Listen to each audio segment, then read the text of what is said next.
प्यायन्तु ममाङ्गानि वाक् प्राणश्चक्षु श्रोत्रमथो बलमेन्द्रियाणि च सर्वाणि सर्वं ब्रह्मोपनिषदम् माहं ब्रह्म निराकुर्याम् मा ब्रह्म निराकरोत् अनिराकरणमस्तु अनिराकरणं मेस्तु तदात्मनि निरतेय उपनिषत्सु धर्मास्ते मयि सन्तु ते मयि सन्तु। ॐ शान्ति शान्ति शान्तिः। ॐ May all my limbs attain strength.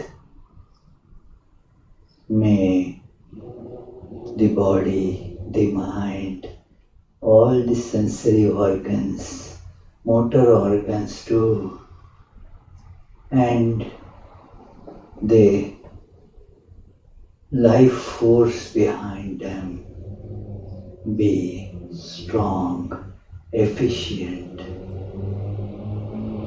All is verily the one without second. Existence, consciousness, bliss, absolute, the Brahman. Let me never deny the truth of this all-pervading,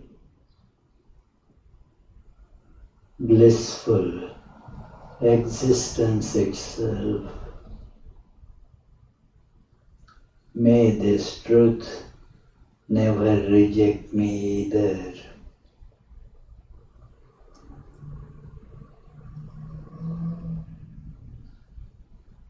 May all the virtues spoken of by the scriptures as necessary to experience this truth in life be with me.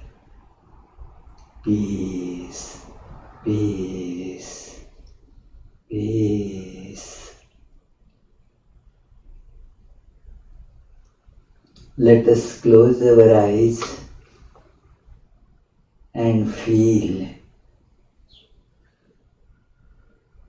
the innermost core of our consciousness.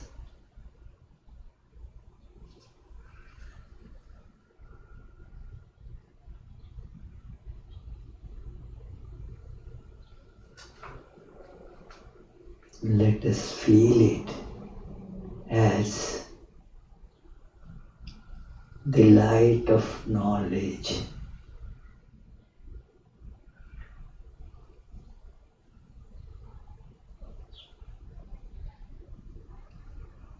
A very beautiful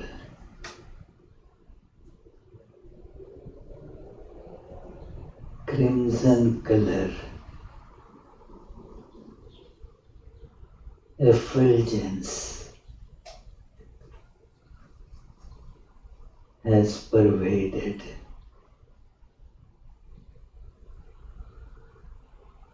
my whole being.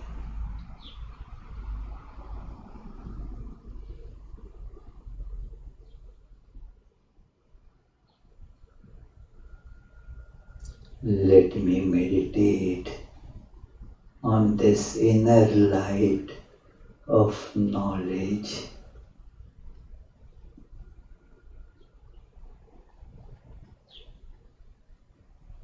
Let me feel that it removes all the darkness of ignorance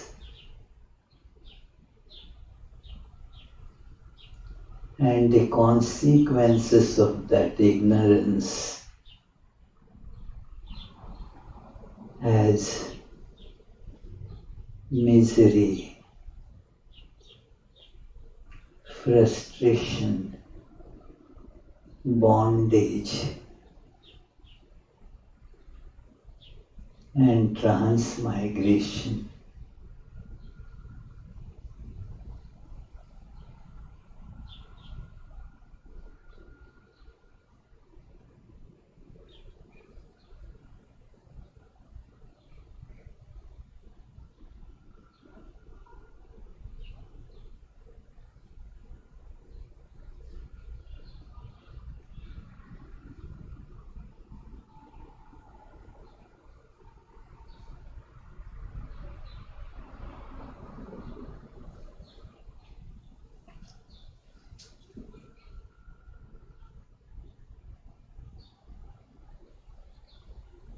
Om.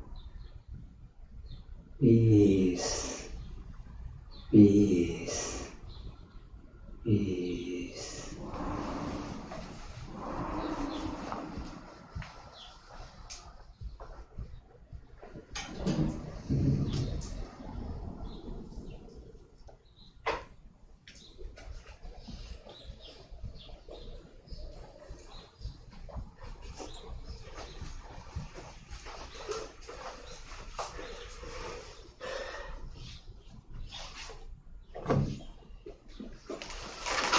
Since we are studying this year again the same Buddhistic text,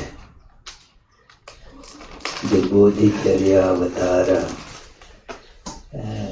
let us begin with the three salutations of the Buddha's religion. Please repeat after me. Buddham Sharanam Gacchami. Buddham Sharanam Gacchami. Dhammam Sharanam Gacchami. Dhammam Sharanam Gacchami. Sangham Sharanam Gacchami. Sangham Sharanam Gacchami.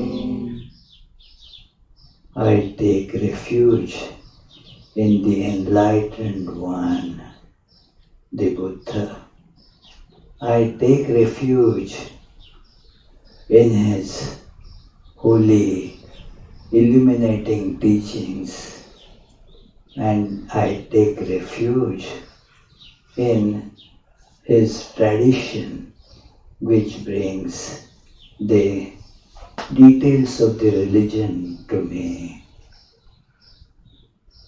So, dear friends, since we could not complete much of this book last year, the Bodhicharyavatara of Shantideva, one of the most respected texts of Buddhism, especially what gets called as Mahayana Buddhism. Mahayana literally translated means great vehicle. But as many people following this path have insisted that it should not be considered as a sect of Buddhism. It is not a particularized sect, like they having the sect wars. My Buddhism, your Buddhism, not in that sense.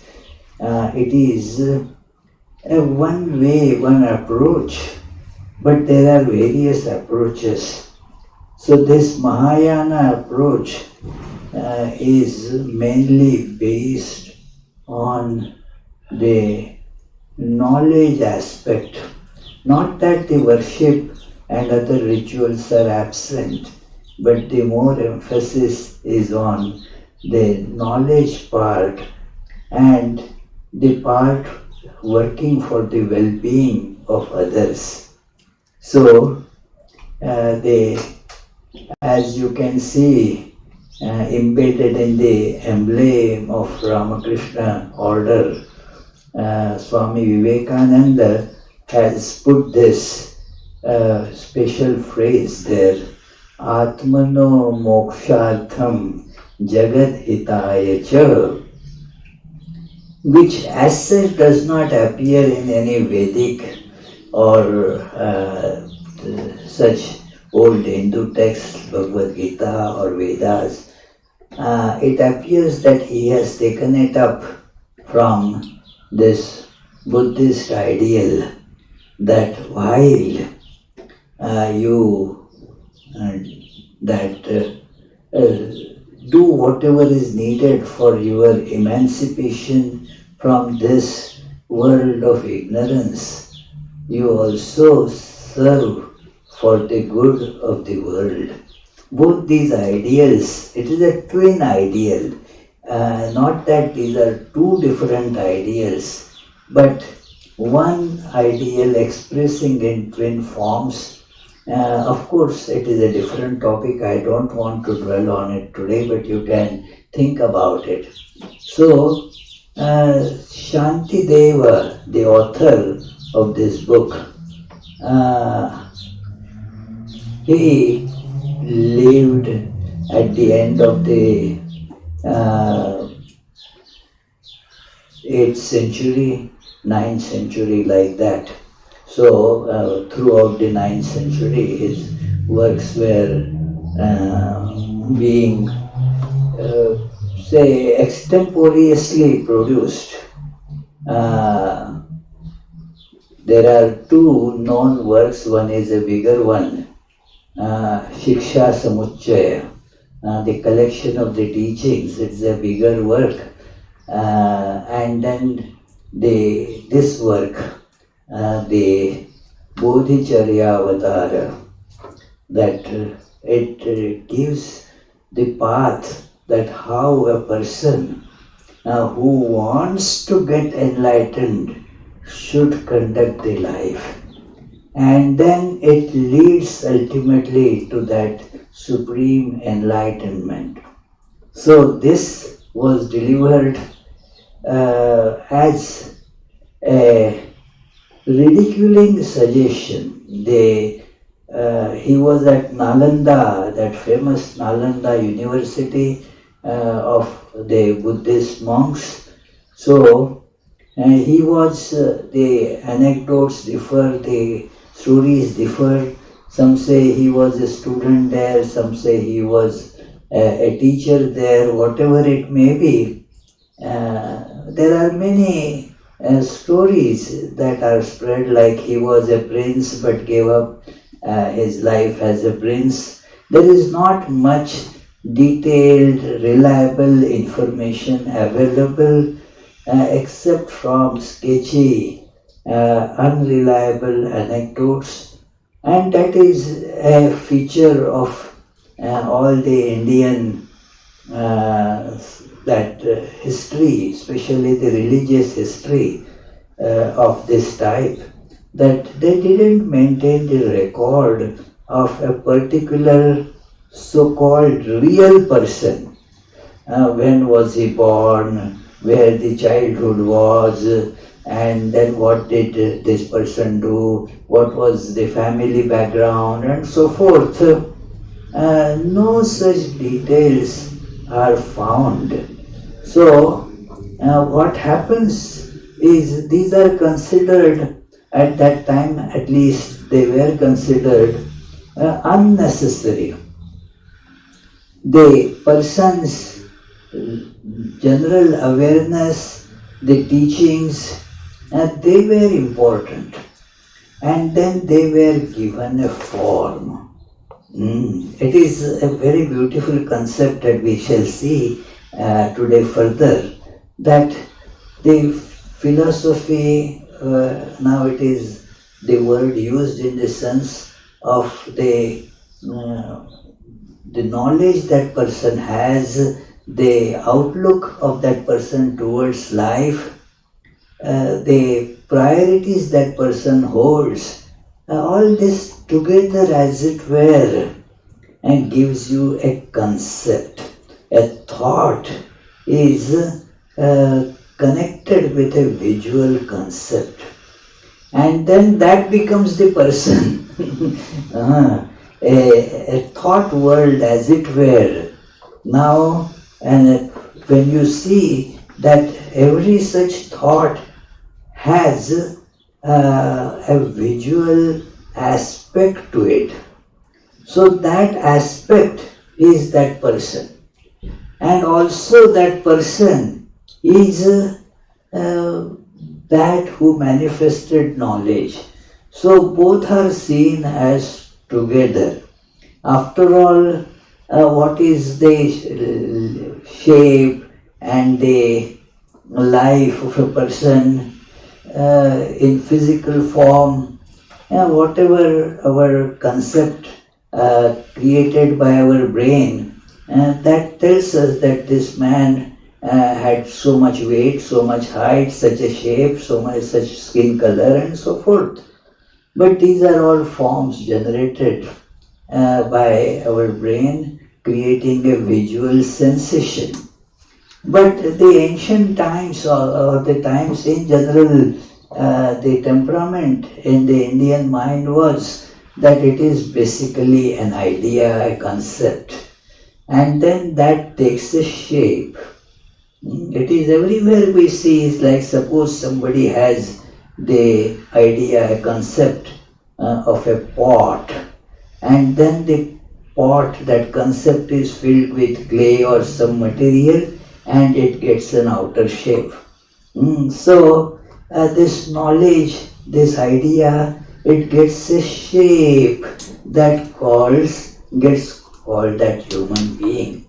And that is, of course, it is not an excuse to avoid the recordings of the life history of a person, the physical life history of a person. Both are important. Swami Sardananda mentions this, even Vivekananda has mentioned this, that we Indians were very particular about the noting of the mental workings of a person, forgetting the physical life of that person. So you don't find the good records. Whatever we get are mostly the physical records like this, come from Chinese or Tibetan these notings, like the Chinese travelers. They kept some records, and thus we have some sketch available of this Shantideva, who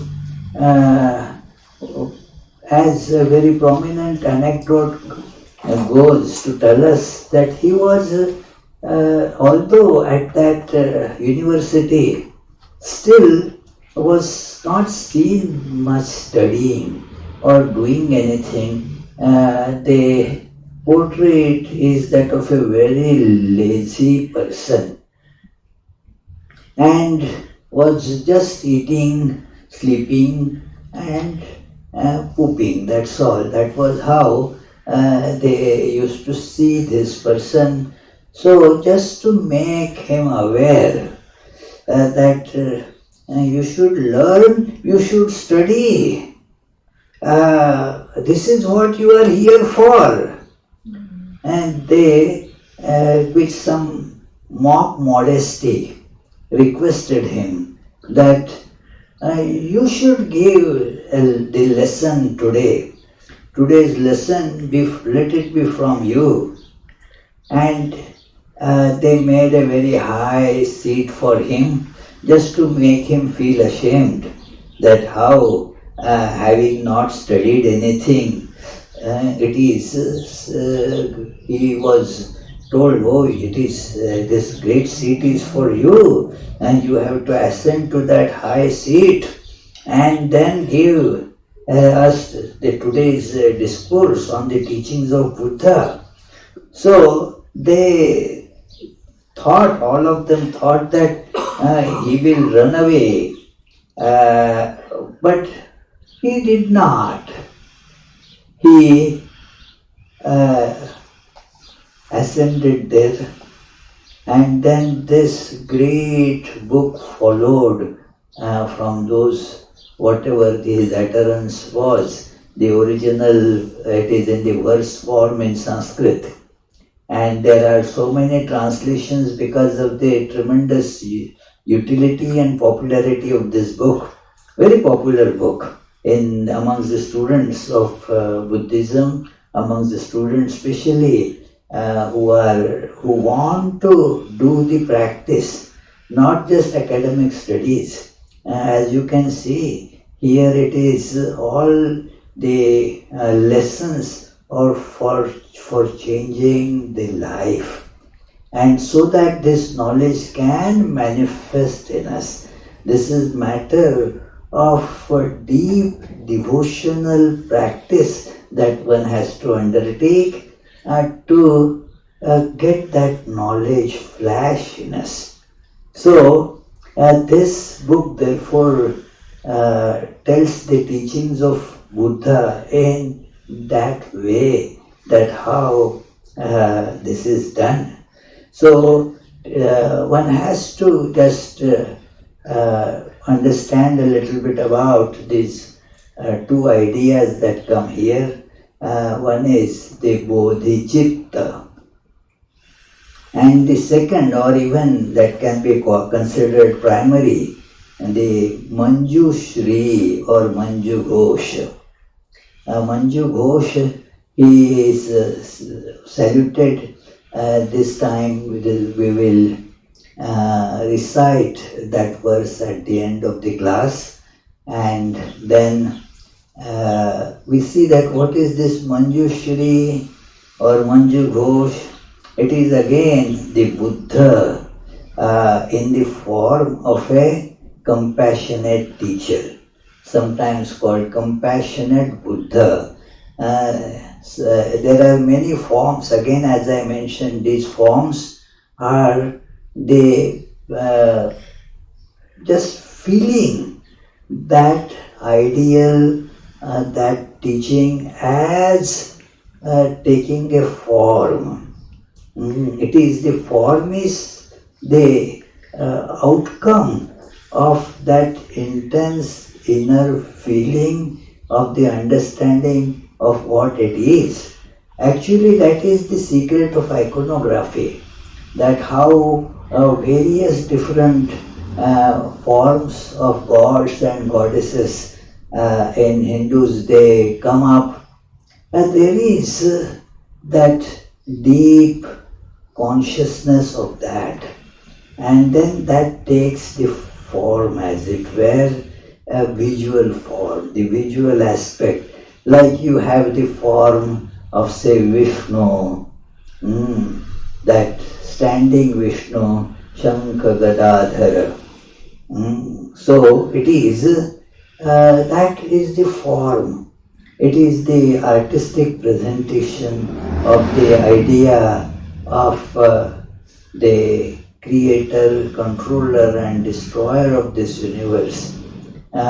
Vishnu lying on a snake, big huge snake, reclining, and while doing that he is administrating the whole universe without a problem, while reclining. Even, say, for example, if you have to do administration of even some small organization, one becomes so perturbed, so disturbed, and has to say, I have to run about here and there, how much running about I have to do. But this Vishnu, he, without doing anything, he does this administration. So that idea is depicted so beautifully in this image of Sheshashayi Vishnu, reclining on this big huge snake of the name Shesha. Again, that has another meaning. This is another topic. What I want to say is that this Manju Shri or Manju Ghosh is the form taken by the compassionate Buddha ready to give the knowledge, or a teacher Buddha. The personalities are generally effaced in the Buddhistic teachings, but the teaching themselves have personalities. So this is a very helpful aid to our meditation. Because as our anthropomorphic need is, even though we understand very clearly that the God is not confined to any form, as soon as we try to think, a form emerges. A human form emerges actually because we are human beings, so we can feel our ideal, our God, that is the ideal, or our teacher as a human being. So that is how this Manjushri image is there, a very strange image, very reminiscent of the Hindu gods in the form of a teacher.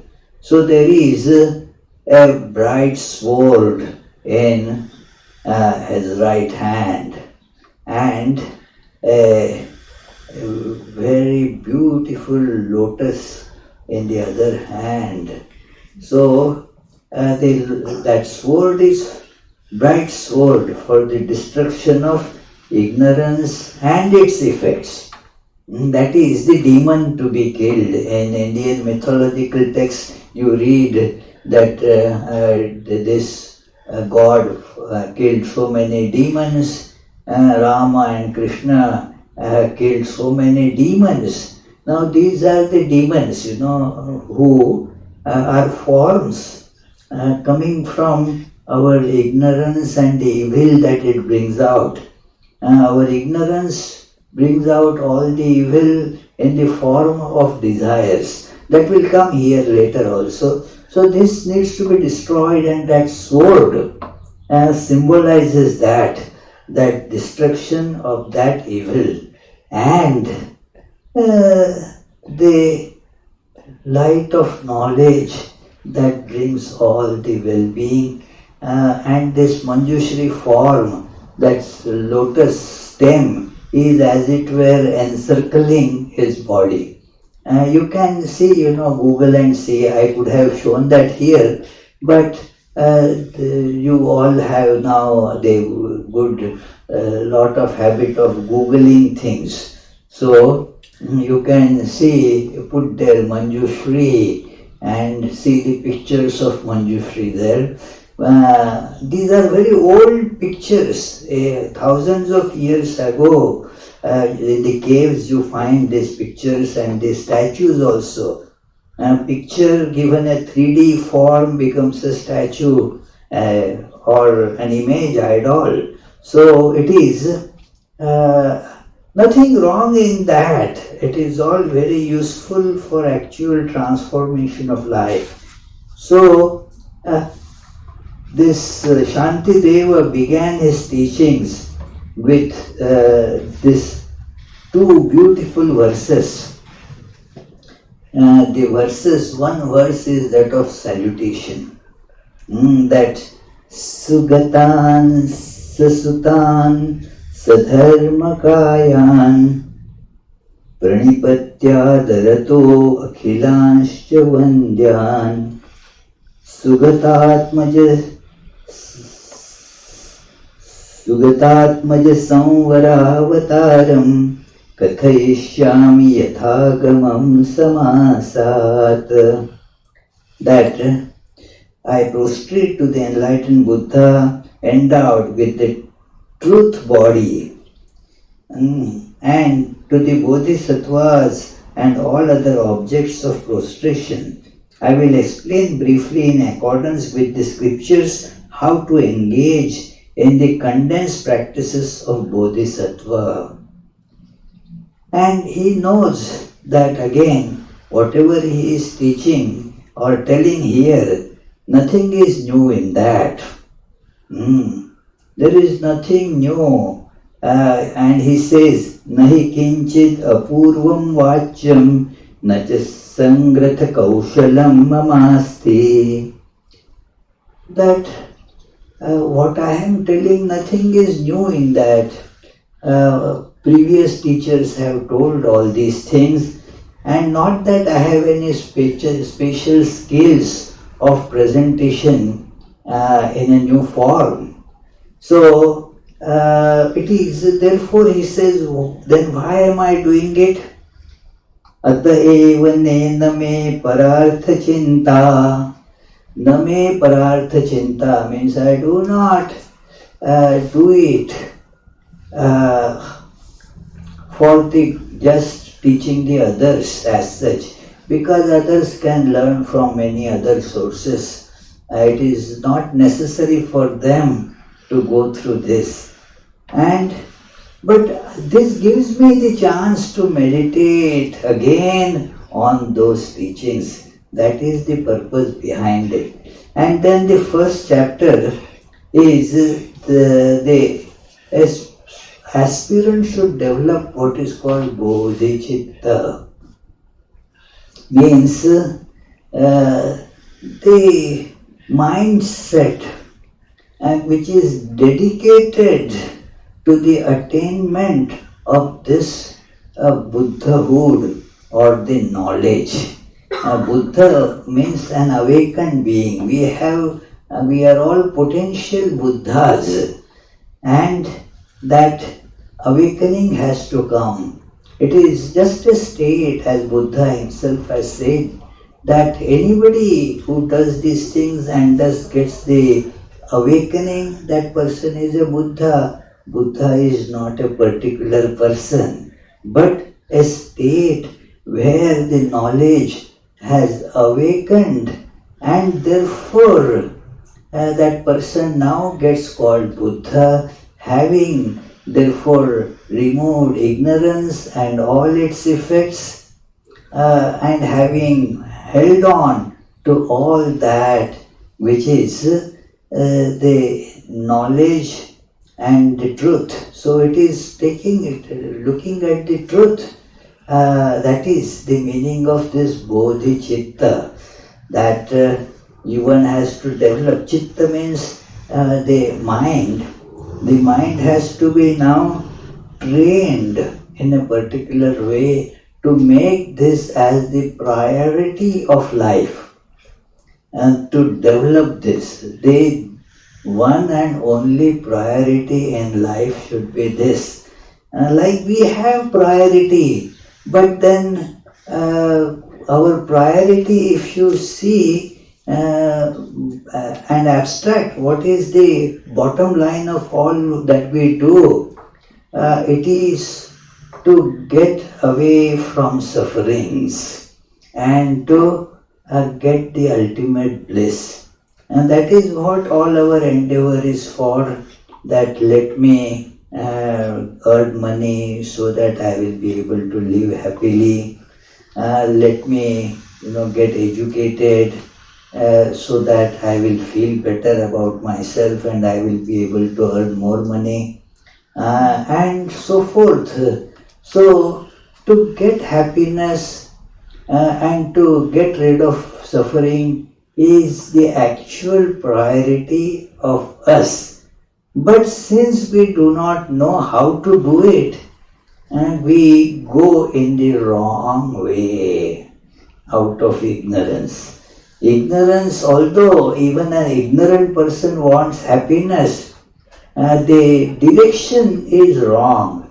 Like if you are seeing something in the mirror, say some nice fruit that you want to eat, say there is a reflection of an apple, and if you go towards the mirror to get that apple, you will never succeed.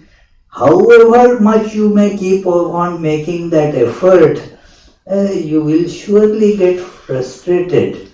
So that is how We apply so many different ways. Okay, plan A. After some efforts, we tell ourselves the plan is A is to go directly towards that apple that is seen. Oh, I could not catch it. Maybe let me put the plan B in action then, because after multiple efforts of grabbing it by hands, probably my hands are not capable. Let me pick up a pair of tongs to pick it. That is what we try differently. All different attempts. Let me try it this way to get happy. Let me put on better looking clothes so that I will become happy. I will get the attraction of people. And so we do many different things, but none of those things can ever lead to happiness, because they are all born of ignorance. Ignorance has millions of ways of acting. The truth has only one way, that you just turn around and then you will find the apple, not the reflection. And then you get it very easily. You don't have to have plan A, plan B, plan C, and the apple will directly come in your hands. So this is the idea that we have to see why we are getting unsuccessful in our attempt to become happy in this world. Right from childhood, the children are more optimistic that yes, I am right now just a child. Later on, I will surely get that ultimate happiness. Let me complete my high school and let me do this and let me do that. The life just comes to an end, and you collect lot of resentments and frustrations as the life nears the end.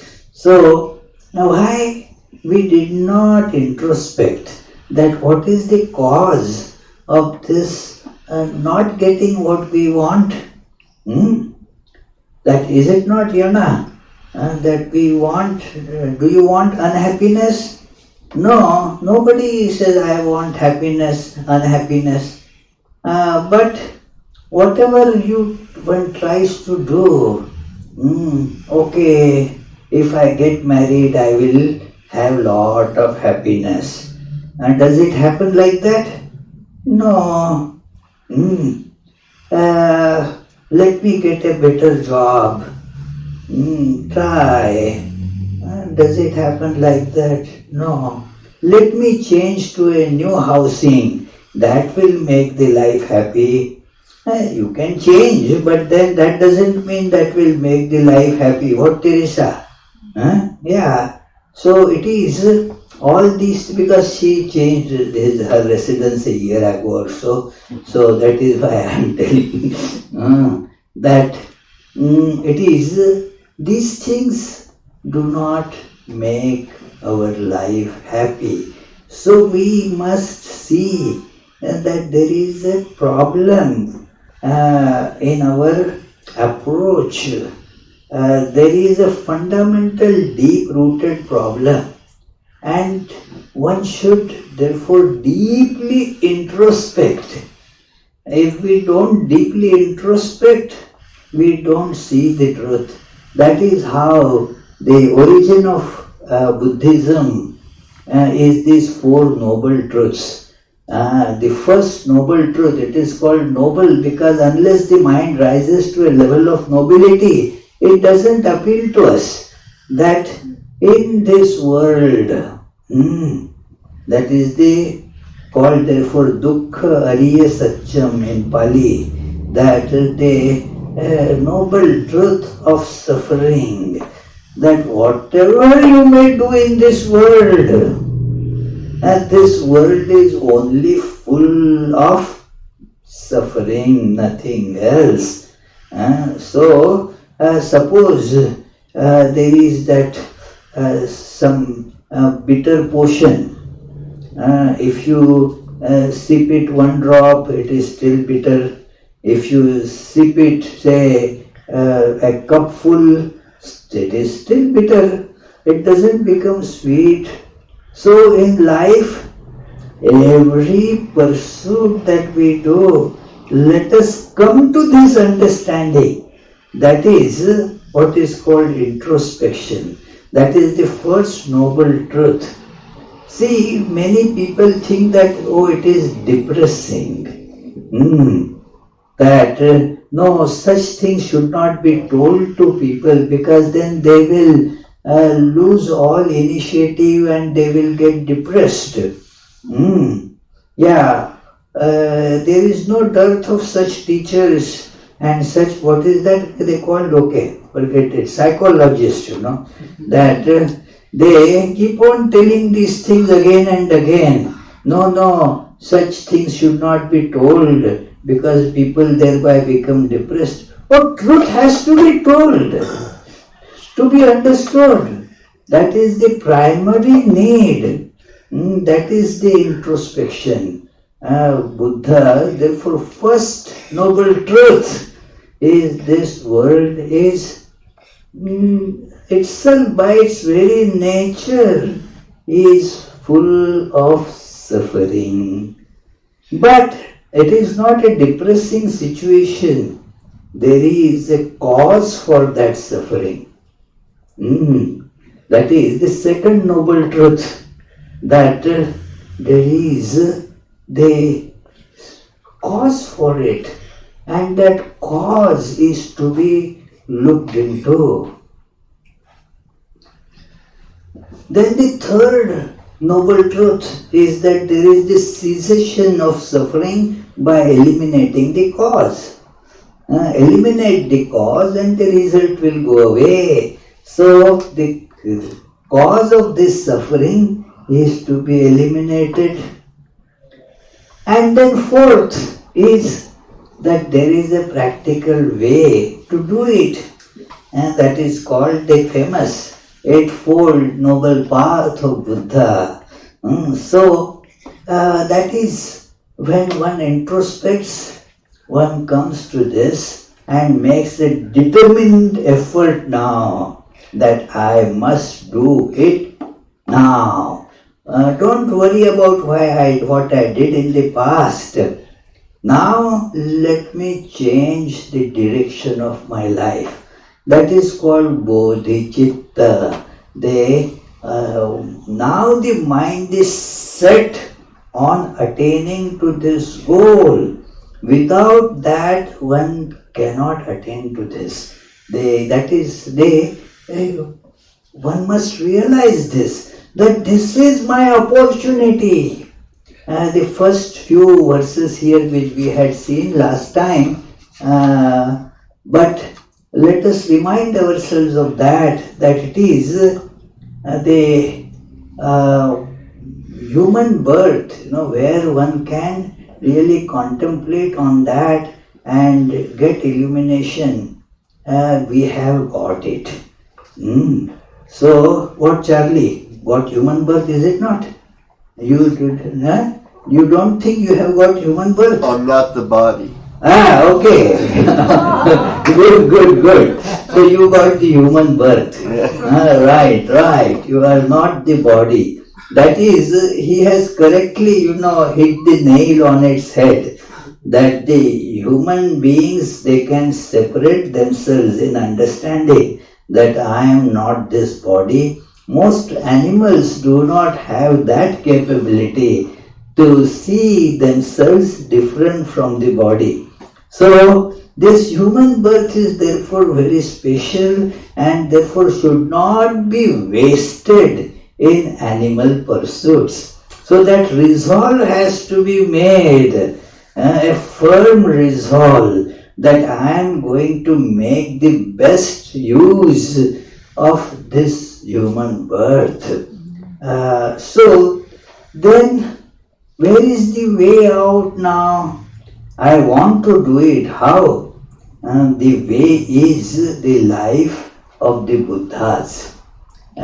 So many people who are enlightened, their words, their life is like a beacon light for us. Their life becomes the light. Oh, these people did it. And so if I follow what they did, I will also get there. This is a perfect science, friends. Far more perfect science than any physical science can even aspire to be. This science is that yes, if you follow an enlightened person's path, you will get to that enlightenment. It is not a monopoly of anybody. You follow and then you get it, that's it. So that is the only way. The problem with us is we feel that that way is rather difficult. Is there any other way? No, there is no other way. No other way. That story I liked a lot. First I heard it from our Tyagananji, that it is that a man just was walking on a cliff and just slipped and fell down deep in a valley, and then somehow he found something to hold on to, and while holding he screamed at the top of his voice, "Is there anybody?" And he heard a voice, "I am God here to protect you. Give up your hold. I am here to catch you." The man pondered for a second and again shouted, "Is there anybody else?" We don't believe the sages. We believe those who, sell the credit cards or sell the insurance. Now, naturally, what they are doing it for their own selfish interest. But we swallow without salt whatever they are telling. Whereas when these sages who have no axe to grind, they are completely unselfish. They are not asking anything from you. And we question whether they are honest or not. Should I believe them or not? So that is why one has to know for certain that just as, and this is the 5th verse in this first chapter, just as on a dark and cloudy night a flash of lightning for a moment illuminates all, so for all the worldly, through the power of Buddha's blessings, a virtuous intention occasionally and briefly occurs. Occasionally and briefly, both words are important. It occurs every once in a while, especially in the younger days, when the mind is not too sullied with so many worldly concerns. This thought flashes that yes, there is something beyond this appearance.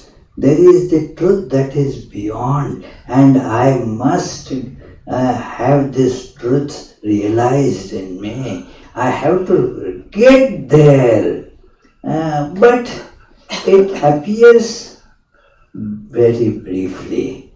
It appears, there is no mistake. Yes, for every human being, somehow or other, even if that person is deeply steeped in worldly activities and so forth, sometimes the thought does come, After all, what am I been doing?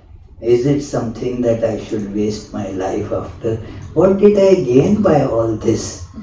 This thought sometimes comes, and also that this is that something that would be beyond this, that will be real. That is, everybody feels that, that symbolically presented in that beautiful song in Wizard of Oz movie. Somewhere over the rainbow. That over the rainbow means beyond the variety. Rainbow means variety, variety of colors. So when you go beyond this apparent variety, now you find that unity and that bliss, where as that little girl sings there, the dreams will come true. And they will never come true under the rainbow. So therefore one has to have that reference to that Buddha's teachings in various different ways, not exactly in the same words, and they come to us a little bit like a lightning, and one should think of that. Thus, when we look at our lives, thus, while our virtues are mostly weak, our non-virtues are extremely strong and fearsome. Other than Bodhicitta, a compassionate mind wishing for enlightenment, what virtue can overcome the heaviest evils? See, and we can overcome all these worldly tendencies. It is that determined, that resolve has to be there. Yes, we can. Maybe right now our virtues are weak, but I can make them, make effort to make them strong. What is and what should be, and a gap is felt by a conscientious person. This is how it should be, and this is what it is.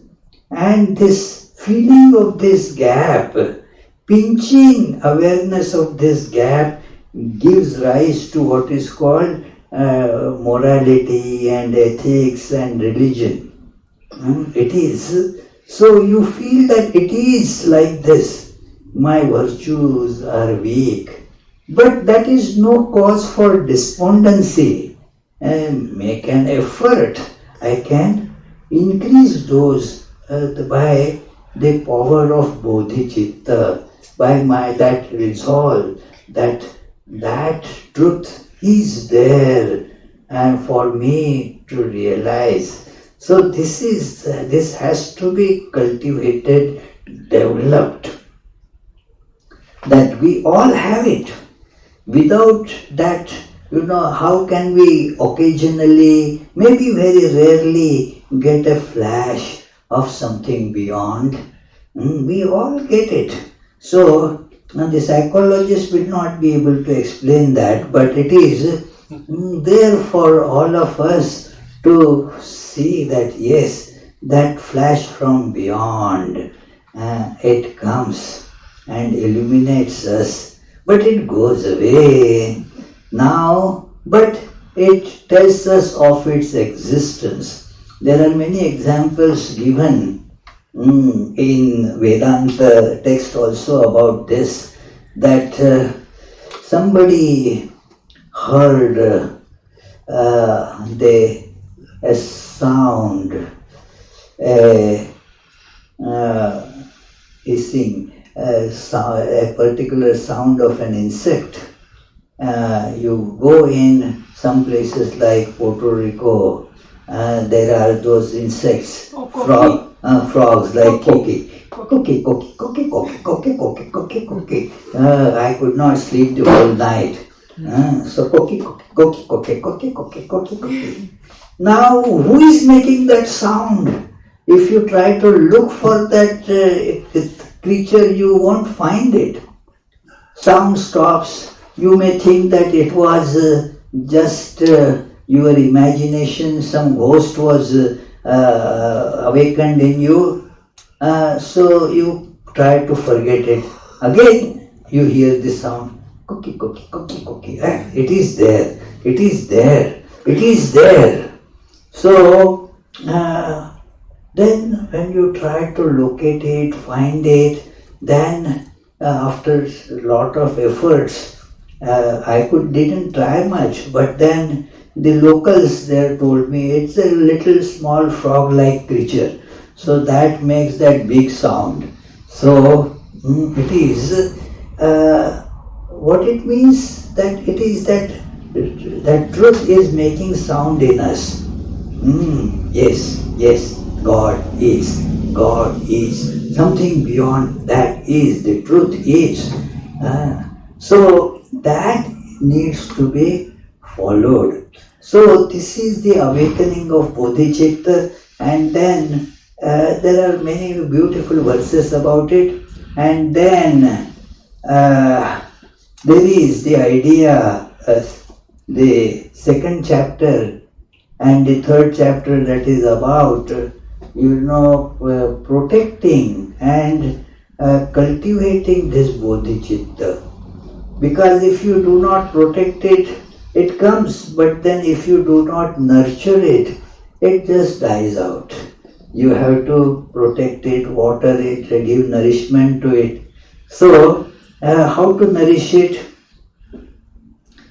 That see, it is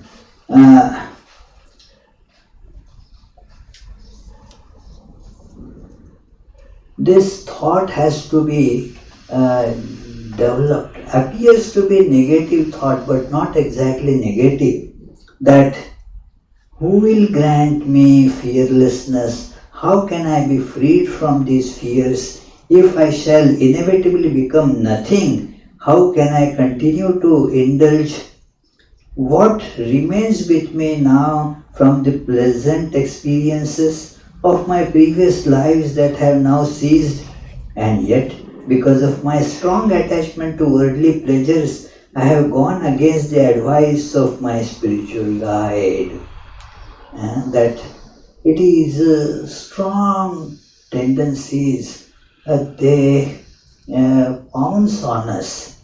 And this gradually, what happens is our spiritual, that lamp, the lamp of knowledge, that gets blown away.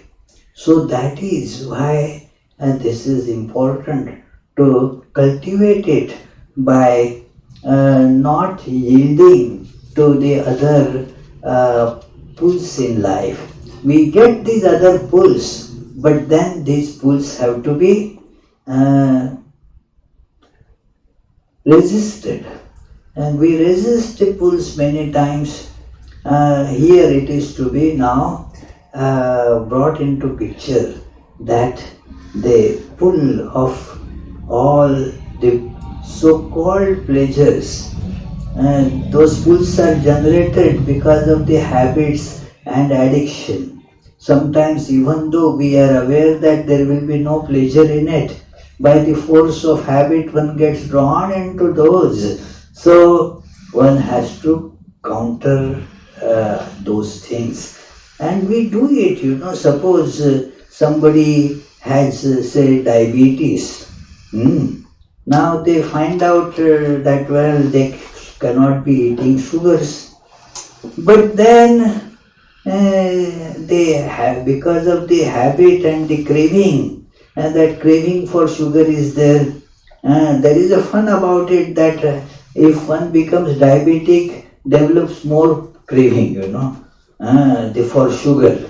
It is, one Swami told me that it is a very nice thing that how to know that some Swami is diabetic? That when some sweet is being served, so many of them are sitting, hundreds of them, and then in a big bucket, some sweet is being served, that sweet Rasgulla or something, when everybody is being given one piece. What? Everybody is being given one piece. When the serving person comes in front of this Swami, he says, oh, sorry, I have got diabetes, don't give me more than two. So it is like that. So those pulls come to us, but we have to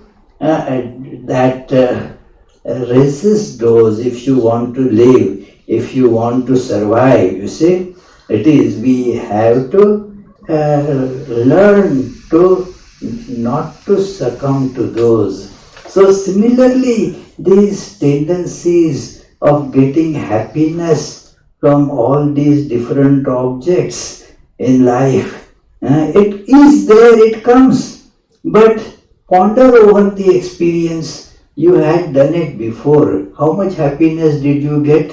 You thought that you will have this nice omelette. It is so tasty and it will be very nice. I will feel so happy by eating it. Okay, you did it not for the first time. 1,000 times you have done it. How much happiness did you get from it, and how long did it last? So therefore think of that, and then do not run after those. This is one idea that is being told here, and this is also to be remembered that it is the other thing that we had seen last time, the third chapter, that the avoiding this negativity and engaging in positivity, that engage with this bodhicitta, that so that it gets strengthened, like to the way that you nurture a fledgling plant is that erect some kind of a fence and support around it so that it remains protected from like here we have rabbits, and so they won't eat it. It is, and water it, nurture it by some plant food and all that. Thereby you will see that the plant is growing. So this is it says, the second verse of this, I rejoice in the accumulation of virtue that releases living beings from this samsaric rebirths and leads them to the state of nirvana, the supreme, permanent inner peace. So one has to engage in that.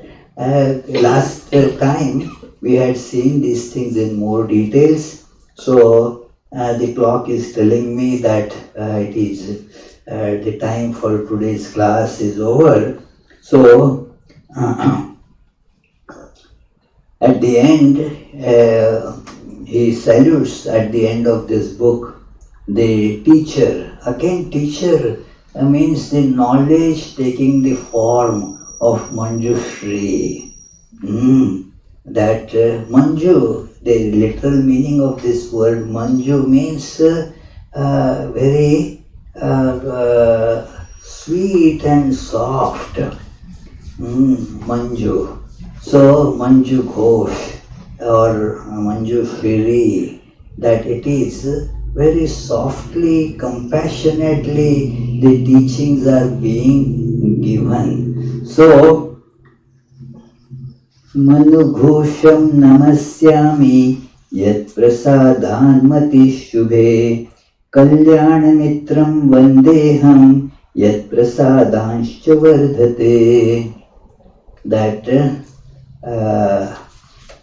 the English translation, let us simple, I can translate here, that I salute that teacher, Manju Ghosh, by whose blessings my mind is becoming inclined towards this most auspicious attainment of human life. And that is my Kalyana Mitra, means the friend that is always helping me to hold on to this ultimate truth in life, Kalyana Mitra. I salute that, and I know that this knowledge, this understanding and experience of truth, philosophical. One of the anecdotes is that while telling about in this the deep philosophical truth of non-being, that it is, we will discuss it in the next class, that while describing this, the body of Shantideva as it were disappeared. The voice continued, but the body just disappeared. So this is has a symbolic meaning that the forms, they disappear because they are nothing. So the truth is, don't identify yourself with any form. So we shall discuss these teachings from the next class. We shall conclude with the closing prayers. Our blue book is not here. So let us salute all the teachers of the universe, which is the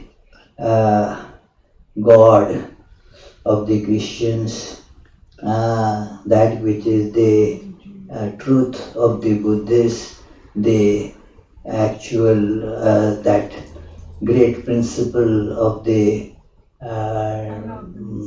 Native Americans, and Brahman of the Hindus, and the Allah of the Muslims. We all pray to them that lead us from the unreal to the real, from darkness to light, from death to immortality. Peace, peace, peace. This time I am not taking questions, but maybe from next class we can have some question answers going on. Thank you. Yeah, we can bring the microphone too.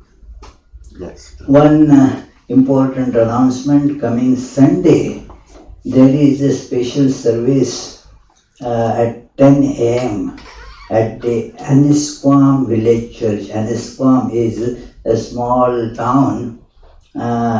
It sometimes gets called North Cod, like that you have in the south. There is Cape Cod. This is they called sometimes North Cape. So Swami Vivekananda gave his first ever lecture in US in that village church, and for last some years the church became more interested in having a joint service to commemorate that occasion of Swami, remembering the presence of Vivekananda on that stage. Actually, it is so important that it provided the platform of the world parliament of religions to Vivekananda, from where now he became then the world famous. But that platform got provided here in Anisquam. So it has great historical importance, and so coming Sunday at 10 a.m. That service will be held there. We can have the carpooling if any of you want to join. Let's see.